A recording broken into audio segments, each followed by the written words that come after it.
اعوذ باللہ من الشیطان الرجیم بسم اللہ الرحمن الرحیم الصلاۃ والسلام علیکہ یا رسول اللہ صلی اللہ علیہ وآلہ وسلم۔ السلام علیکم رحمۃ اللہ وبرکاتہ۔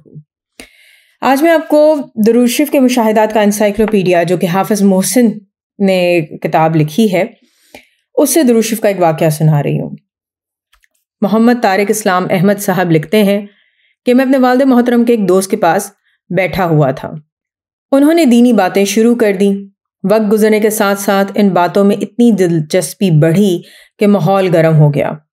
وہ اپنے مشاہدات بتانے لگے، پھر مجھ سے پوچھا کہ آپ کیا پڑھتے ہو؟ میں نے کہا انکل جی میں صرف درود شریف پڑھتا ہوں، اس کے علاوہ اور کوئی وظیفہ نہیں پڑھتا۔ کہنے لگے میں تمہیں اپنی زندگی کے کچھ خواب بتاتا ہوں، مجھے دیکھ کر بھی قرآن پڑھنا نہیں آتا تھا، دینی تعلیم سے بھی ناواقف تھا اور دنیاوی تعلیم سے بھی بالکل خالی تھا۔ ایک مرتبہ میں تنہائی میں بیٹھا تو خود سے باتیں کرنے لگا کہ رانا، جو ان کی ذات ہے، کہ رانا تمہیں تو دیکھ کر بھی قرآن پڑھنا نہیں آتا، قبر میں کیا منہ دکھاؤ گے؟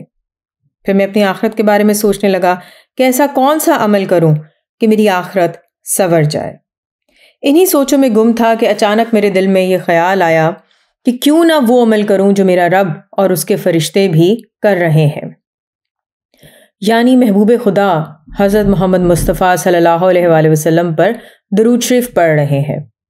بس میں نے درود شریف پڑھنا شروع کر دیا۔ میری زندگی کا رخ درود شریف کے ورد سے یکدم بدل گیا اور درود شریف پڑھتے پڑھتے میری روحانیت میں اضافہ ہونے لگا، حتیٰ کہ ایک وقت ایسا بھی آیا کہ مجھے خواب میں حضور صلی اللہ علیہ وسلم کی زیارت نصیب ہوئی۔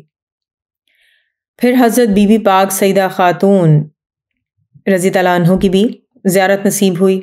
پھر امام حسن رضی اللہ عنہ اور امام حسین رضی اللہ عنہ کی زیارات سے نوازا گیا۔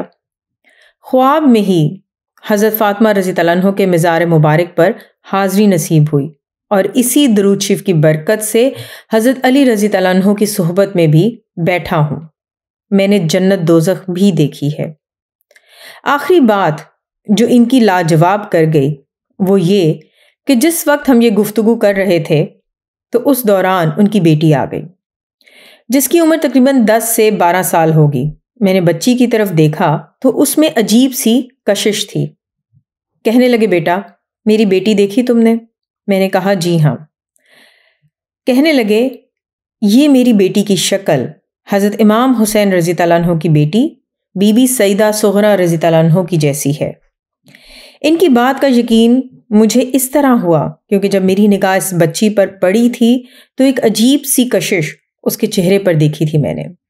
پھر کہنے لگے کہ بیٹا یہ سارا کمال درود شریف کا ہے، مجھے اتنا کچھ ملا کہ میں بتا نہیں سکتا، میں نے ہر ایک چیز درود شریف کی برکت سے حاصل کی ہے۔ کبھی کبھی سوچتا ہوں کہ ایک بندہ جس کو قرآن تک نہ پڑھنا آتا ہو، اللہ پاک نے اسے درود شریف کی برکت سے کتنا نواز دیا ہے۔ کہنے لگے میرے درود شریف پڑھنے کا طریقہ یہ ہے کہ درود ابراہیمی فجر کے بعد 100 مرتبہ پڑھتا ہوں اور اس وظیفے کے دوران کسی سے گفتگو نہیں کرتا، یعنی جتنی دیر وظیفہ پڑھنا ہے تمام تر توجہ درود شریف میں لگانی ہے، باوضو ہو کر پڑھنا ہے اور پڑھنے کے دوران کسی سے گفتگو نہیں کرنی۔ تو یہ ایک صاحب کا واقعہ سنایا آپ کو محمد طارق اسلام احمد صاحب کی زبانی۔ یہی صاحب محمد طارق کہتے ہیں کہ ایک دن ظہر کے وقت میں تسبیح پر درود شریف پڑھ رہا تھا اور اپنے آپ میں مگن تھا تو ایک صاحب نے مجھے مخاطب کیا اور درود شریف کے فائدے بتانے لگ گئے۔ کہنے لگے کہ میں 25 سال ہو گئے ہیں درود شریف پڑھتا ہوں اور روزانہ 2500 مرتبہ درود ابراہیمی پڑھتا ہوں۔ خواب میں مجھے بشارت ملی کہ تمہاری مغفرت کر دی گئی ہے درود شریف کے صدقے سے۔ خواب کچھ یوں ہے کہ میں نے دیکھا کہ کسی بزرگ کے قدموں میں سر جھکائے بیٹھا ہوں۔ بزرگ نے فرمایا کیا چاہتے ہو؟ میں نے کہا بروز حشر بخشش چاہتا ہوں۔ فرمانے لگے کہ فکر نہ کرو، ہو جائے گی بخشش۔ پھر میں نے ان بزرگ سے کچھ پوچھنا چاہا تو جواب دیا کہ فلاں اللہ والے سے جا کر پوچھ لو۔ پھر جب میں ان اللہ والوں سے ملاقات کے لیے گیا تو انہوں نے مجھے دیکھتے ہی کہا کہ تمہیں درود شریف کی برکت سے جو ملنا تھا مل گیا ہے، بس یہاں سے چلے جاؤ۔ یہ سن کر میں واپس لوٹ آیا اور اس بات پر مطمئن ہو گیا ہوں کہ درود شریف کی برکت سے مجھے بخشش کا پروانہ مل گیا ہے۔ تو یہ دو واقعات جو تھے محمد طارق اسلام احمد صاحب نے بیان کیے۔ پہلا واقعہ ان کے ایک والد سے دوست کی ملاقات کا تھا، اور دوسرا واقعہ ایک اور صاحب جو درود شریف پڑھتے ہیں ان کے متعلق تھا۔ تو اللہ تعالیٰ ہم سب کو بہت سارا درود شریف پڑھنے کی توفیق عطا کریں، ہمیں یہ